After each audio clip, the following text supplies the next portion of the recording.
Right, hi dudes, we're doing a bit more taking apart on the old Stinky. Right, I'm going to take the starter motor out, but to get to it, I'm told you have to take the battery box out to get to the top bolt. Well, I've taken the battery box out. Can't even see the top bolt, so I'm going to come back to that. Right, so to get the battery box out, here's some bits attached to it. Okay. That's the, I just wonder what under there. That goes on top of there like that. Yeah, you push the clips apart and it pops up, but there's not a lot of point because it's not doing it. Right. That, whichever way around it is, I think it's that way around, slides off here. You simply pull that back and it pops straight out. As does this bit. Now this bit, I've turned it to bits now, but this bit is, I don't want to save the box, but that's why I thought I might be able to disconnect it somewhere inside here, but I can't, so I have to come back to that. Anyway, these are quite good. These go in here. These are for the heater plugs. Got two relays.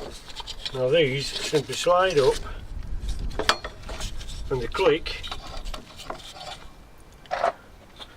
Move them up there so we can see them.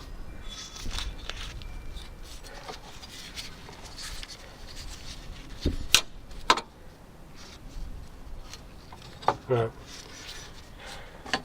This is underneath, right? What you do, if you've got the thing,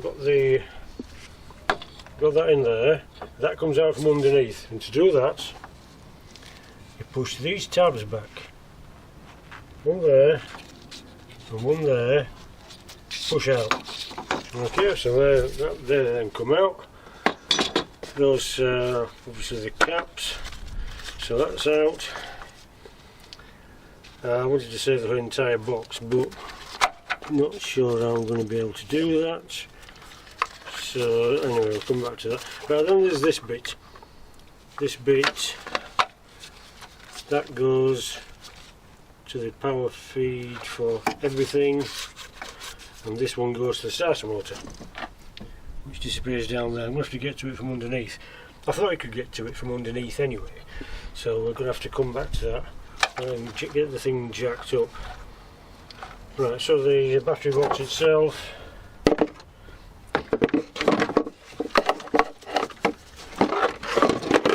that sits in there, like that. 3 bolts, 1, 2, 3.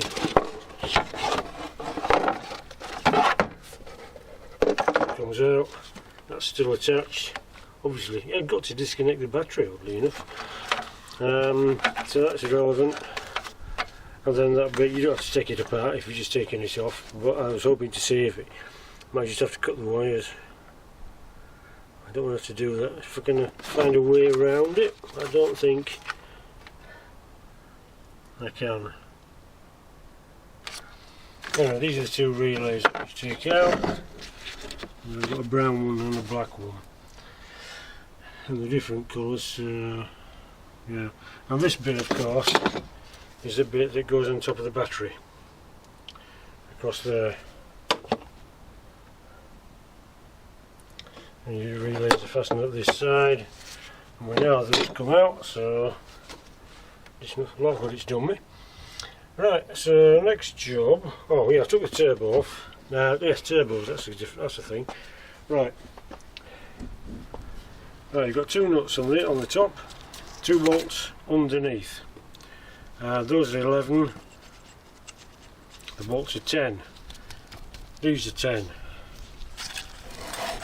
Underneath, the drain pipe is simply a rubber pipe which fastens on there. When you get the turbo loose, you can move it enough to get the turbo off.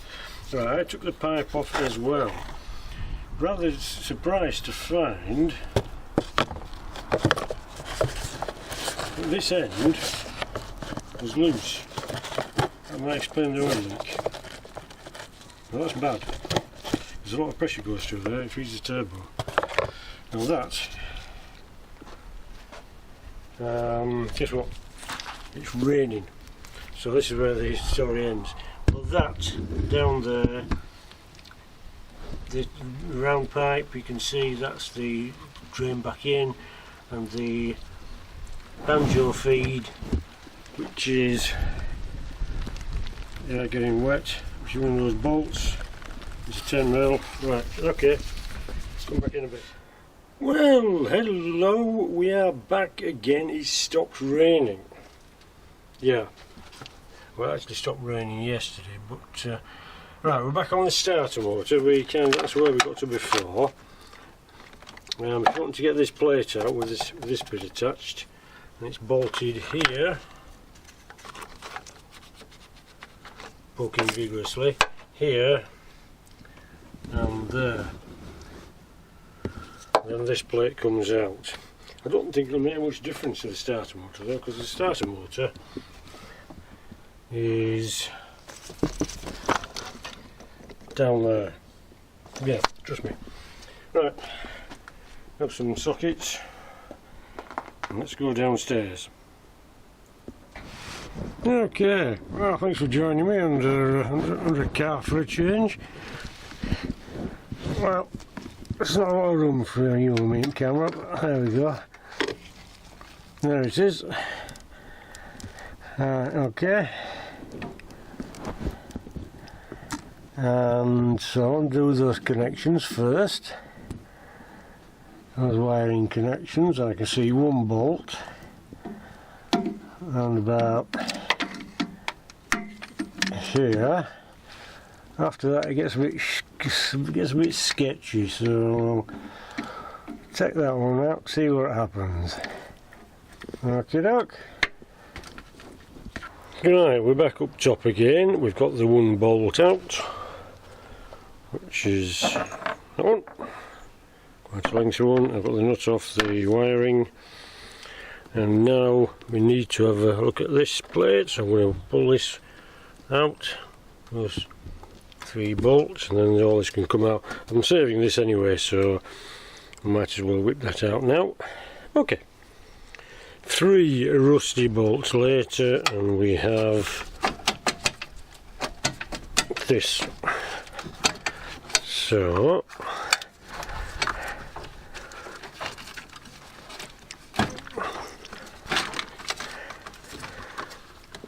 just going to get that corner off there. Then of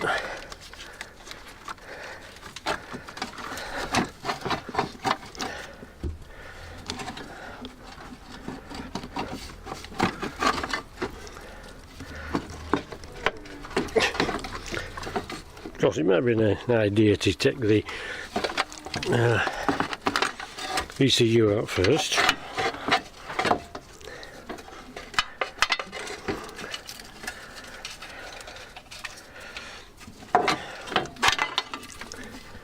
We can get to the wires. It seems we've got one there, one further down, and one there.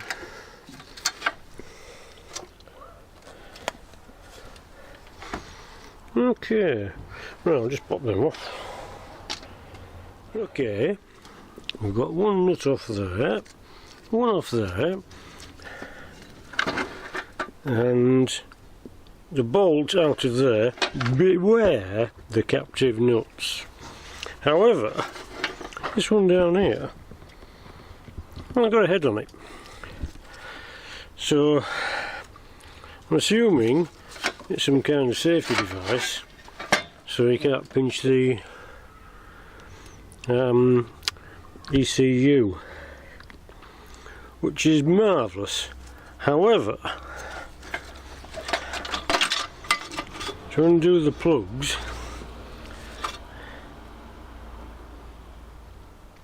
push that little bit in there, that comes back and it disconnects. However, can't move it because of that. and the others are the same. However, not getting that out, the box won't open up.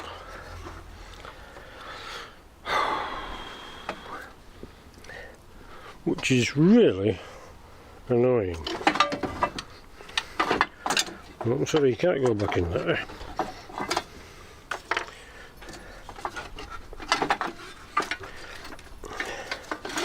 Bad news, I'm afraid. I broke it. There.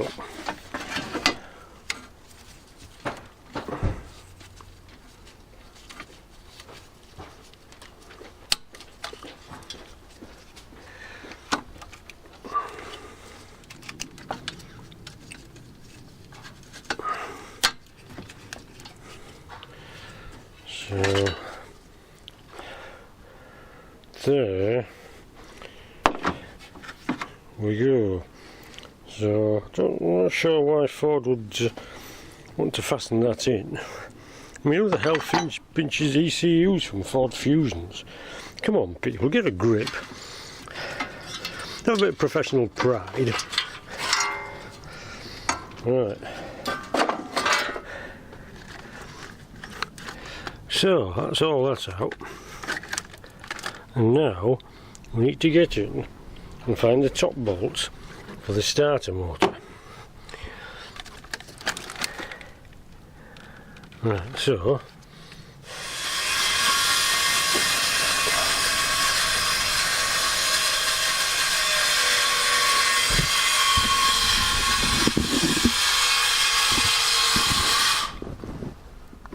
right, I'll just have a look for them, then point them out in a minute. Right, there's one, and the other one is just under that bracket.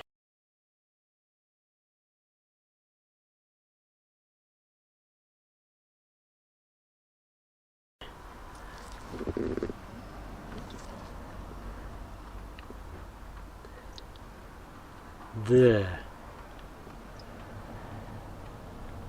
Yeah, I know it's not easy to see, but there's that one there.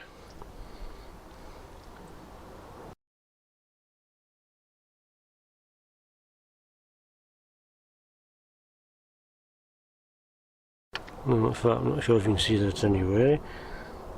It's just below the red plug. There's a bracket, and just below the bracket is the bolt. So I'm going to undo that now. Back in the more. Right, just see the shiny end of the socket set there, and that's where the bolt is. The socket is on the bolt now. Okay, that's the first one. Second one's over there. I'm going to do the second one first. Right, just got that one cracked off. That's the back one. I don't know where the torch has gone.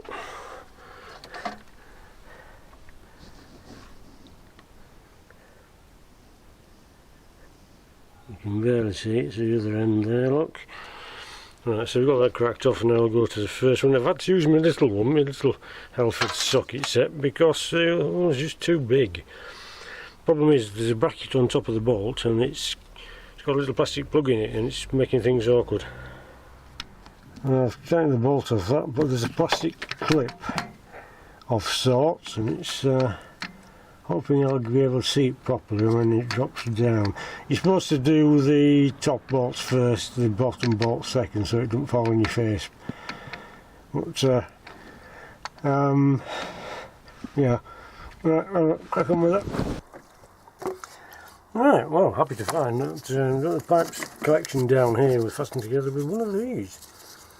Don't know where it's supposed to fasten on, but it just came off in one piece, so perhaps it's just on a knob. Right, so point is, we've still got to get down to see the starter motor, which is hanging out. Just still hanging out with its mates. I think I need that off, don't I? Right. Success. That's the starter motor, that's what it looks like. So you've got two bolts on the top, one underneath, which is the one you can see. Now, what got me was this. That's the main one, that's 13mm, don't worry about that. But that's, it was that one, I couldn't see it, so I didn't know what was holding it. And when you get down to it, it's actually just on the back of there.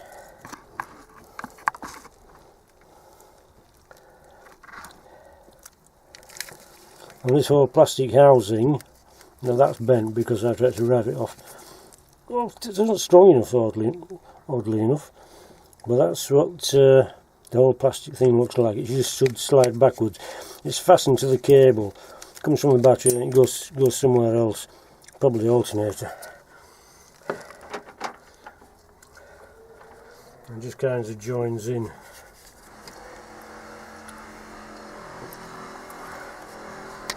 Now, I think I can show you and hold the torch at the same time.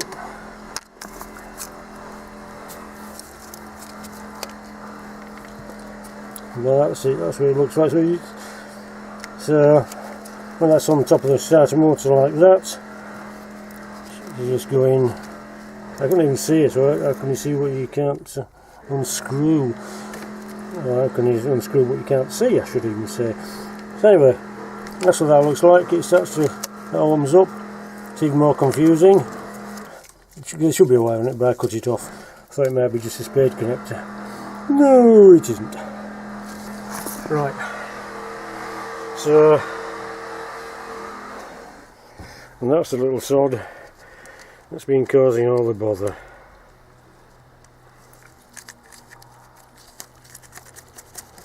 And that's it. Well, if you think I'm going to change this again, you've got another thing coming. It's going to garage. So this for a game of soldiers. It's just 100% pain. It really is. My advice, just start a motor goes, take it to garage. Sod this for a game of soldiers.